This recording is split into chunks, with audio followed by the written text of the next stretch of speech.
Warehouse and Operations as a Career, the podcast. Marty T. Hawkins here. We need to get to a lot of questions being sent in regarding several of the positions we've been speaking on, so I'll try to get something put together in the next couple of weeks. I myself had to charge our equipment over at the Distribution Training Center this week, so I thought of today's battery changers and how different the position is today. So let's talk about that for a few minutes. For electric-powered industrial equipment, the battery changer keeps the heartbeat steady. Uptime, safety, and battery life all flow through this role. Over the past 2 decades, the job has shifted from heavy manual swaps in the back room to a data-driven, safety-critical function that touches maintenance, EHS, and operations. Today's battery changer is part equipment handler, part technician, and a lot of times part systems operator. 20 years ago and 30 years ago for me, many facilities still use chain, hoist, and hooks to lift and place those 1,500 to 4,000 pound lead acid batteries. They used a battery beam. In my humble opinion, in today's world, they should never be used. Oh, and let's talk about those charging areas. All that gas building up from charging required ventilation. But controls were simpler. Logging was paper-based. Rotation was kind of like whoever grabs the next charged battery. Everyone required designated charging areas with ventilation, spill-neutralization supplies. What else? Oh, we had fire protection. But the execution of those things, well, simply put, it varied quite a bit. Later on came the, what we called the push-pull. Mobile and pallet-jack-mounted battery carriages with magnet or vacuum extraction reduced manual handling and really sped changeouts to just a few minutes. Standard fit battery racks made working with the heavy batteries much easier and safer. Today, the room is much smarter. Battery room management systems, or BRMS, and networked chargers, they kind of track the state of charge, temperatures, rotation, and cool downs. Visual cues tell operators which battery to take, protecting life cycles and eliminating all the guesswork. And then the high-frequency chargers, or the HF chargers, improve energy efficiency and support opportunity charging, which is really reshaping shift patterns. In some fleets, lithium-ion packs and fast charging units can reduce or eliminate those mid-shift swaps. I always felt like the beams were so dangerous to work with, and the push-pull attachment was efficient for its time, but, with each of us equipment operators changing our own equipment, I've got to be honest, we weren't really, concerned with maintaining proper charging protocols. We wanted a hot battery, and we took one, probably shortening the life of the battery by, half as many times. Back then, changing batteries was really a whooping. We'd have to align the truck, sling the battery, control that swing, mind your fingers and toes, and stick the landing perfectly to make it fit. And that chain hoist, those slow gears. Today, we can use a battery extractor carriage, often mounted on a powered pallet jack with a magnet or vacuum that grips and can push and pull the battery. Transfer happens across roller beds with stops at each point. Skilled placement is still needed, but the machine does the moving and muscle part. Newer extractors can get a battery changed in 3 to 4 minutes in the larger facilities. Back then, we were supposed to use paper charts, what we charged and what we used. That was a pretty thin book, to be honest. And an equalized charge? I had a maintenance man who'd ask how my second shift could function without equalizing a charge. Now, BRMS and IoT displays can indicate the one battery that's fully charged and ready to be used and enforce the rotation. Computers and monitors flag any missed equalized cycles and bad batteries, cells, or misreading units. And for maintenance and housekeeping, we used to wipe the tops, check all the cables, and keep the eye wash station from getting too dusty. Today, the battery changer monitors ventilation, the eye wash and spill kits, rack condition, and charger leads. He or she performs basic inspections and issues or defects, reporting them immediately to the maintenance department. Back in the day, I'd report that we did 20 changes last night.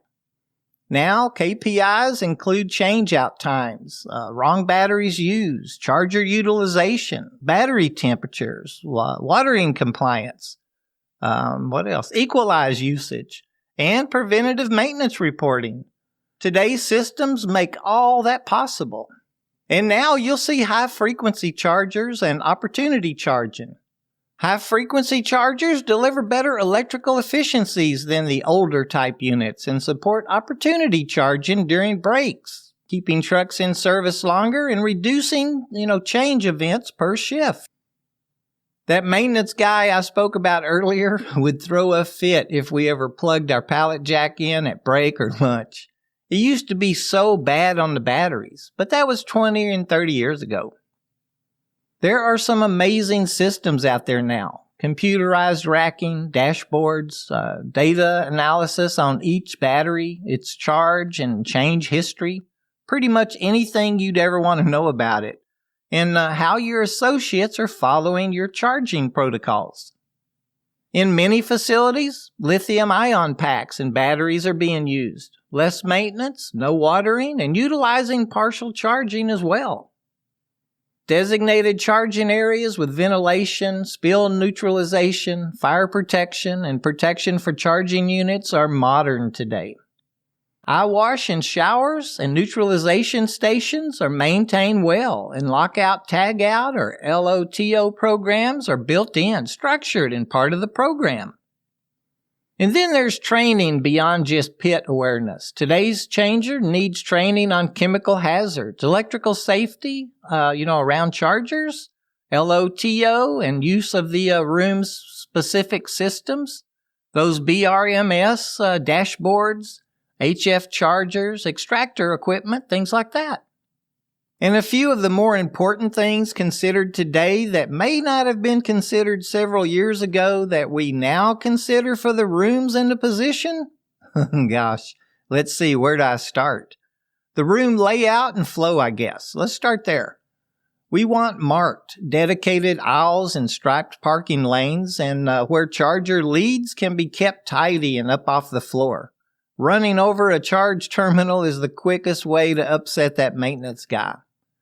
We need to install roller stands at consistent heights, and an easy way to document any components like magnets or vacuums or terminals.